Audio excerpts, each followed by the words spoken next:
aka Ricardo here with Not So Secretly Awesome San Diego, and I am at the Morley Field Archery Range, where in this episode, we're going to hang out with the San Diego Archers, a local archery club that runs this range and a larger field archery range in Balboa Park.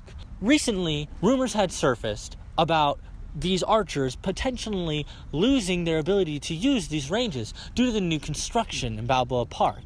In this episode, we got to explore exactly how that process went down and what this construction means for them. Let's check it out.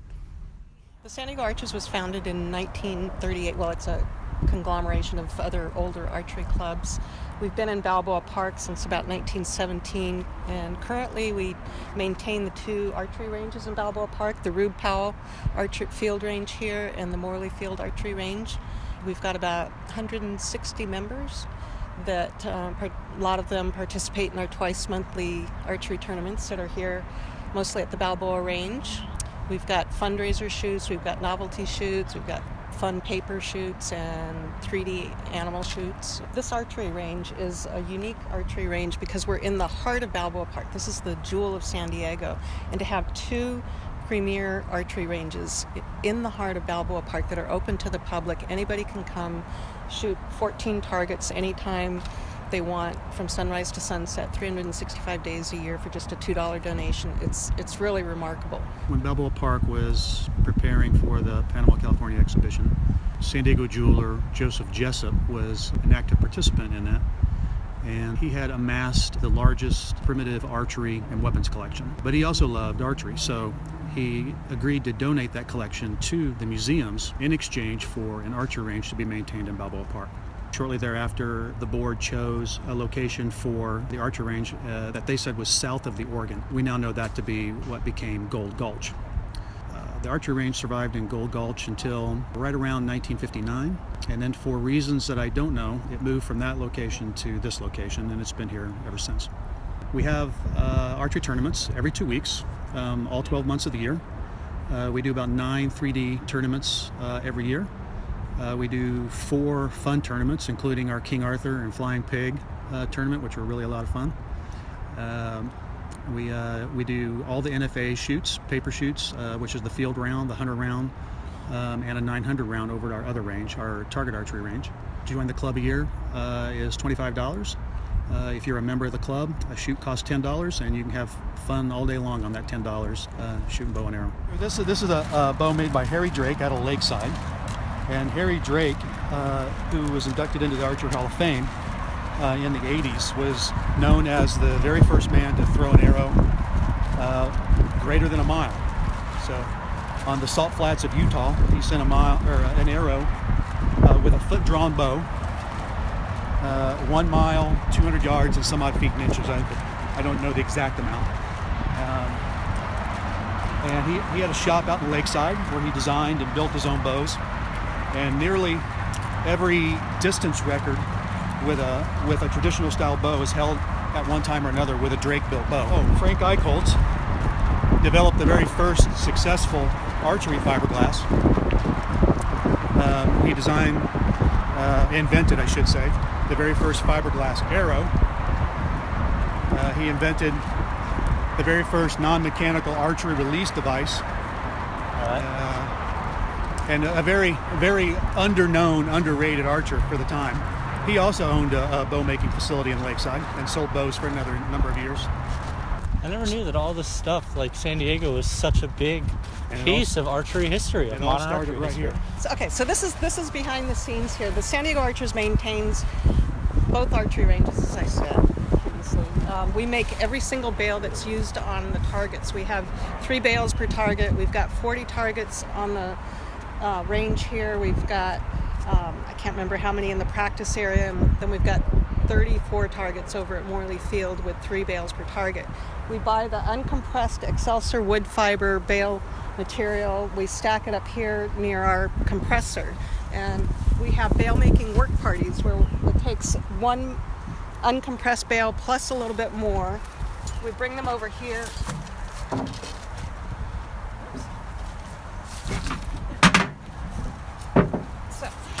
Sorry? It's totally all right. We come over here and we bring the uncompressed material, we put it in here, add a little bit more, We've got a spacer for the different size bales that we make.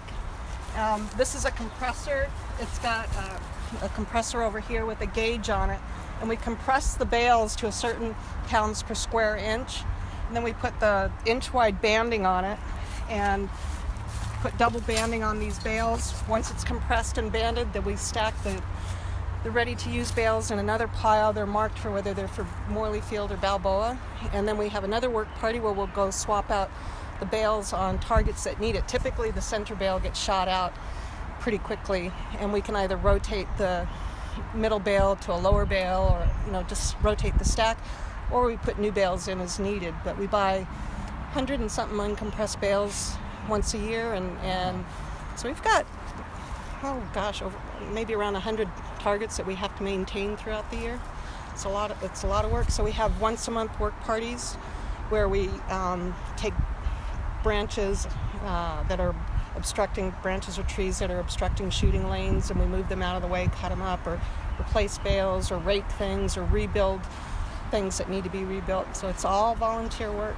Every bit of work done on the range here is by volunteers, and it's a great group of volunteers. So, with the construction project that is now happening, do you mind describing just a little bit of the communication you've had with the city, what the scale of the project is, how it affects the range, that sort of thing?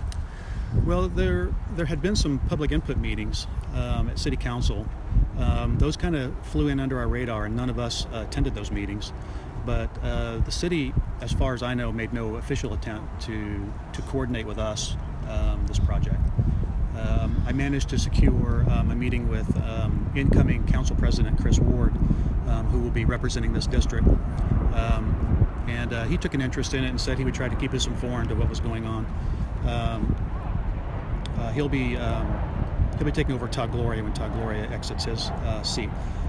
Other than that, I haven't heard anything from him yet, but I also managed to secure a meeting with the mayor's office. The mayor's office thankfully told us that we are staying because some rumors had been floating around that perhaps we'd be relocating. So with the news that we're going to stay here, then it just became an issue of, okay, how's it going to impact the activities that we have here? And so far, the news has been fairly good. As far as they know, it's not going to impact the range as far as shutting it down for any long periods of time, but we are going to lose use of the parking lot. So as of right now, that's about the only impact I know. Hey guys, we got a new cameraman, and to introduce them to our show, Wait, I do. Wait, oh. we have tried to teach him how to do archery. I got it. It's not going so well so far. I remember. Who needs this? Let's see. Okay, this will be good. No, it's on backwards. Care. I'm left-handed. It just keeps moving. I got it. Is this a good arrow? I don't have it. Fail.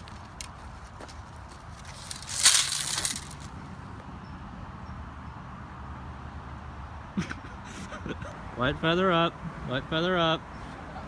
Up, like as in away from the, no. Other, no. It was up! Yes!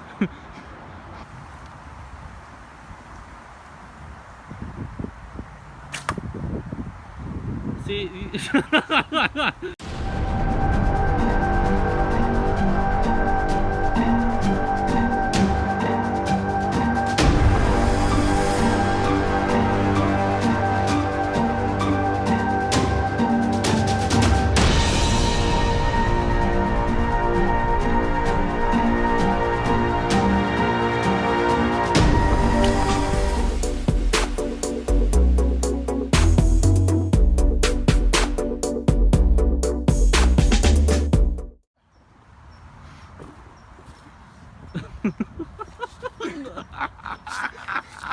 How much do these cost? $3 an arrow, dude. Cheapest.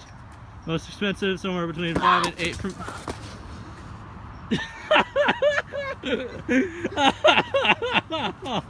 Oh man. Hey, I hope you guys enjoyed this video. If you enjoyed this video, please feel free to like, comment, and share the video, and also subscribe to our channel. We'd like to thank very much the San Diego Archers for allowing us to feature them in this episode. If you are interested in getting started in archery and maybe joining the San Diego Archers and want to find out more information, check out the description below where you can find contact links to all of their social media. We really advise checking them out because it is an awesome piece of San Diego history. We hope that you'll join us on our next video when we feature the underground lightsaber fighting scene here in San Diego. Hope to see you then.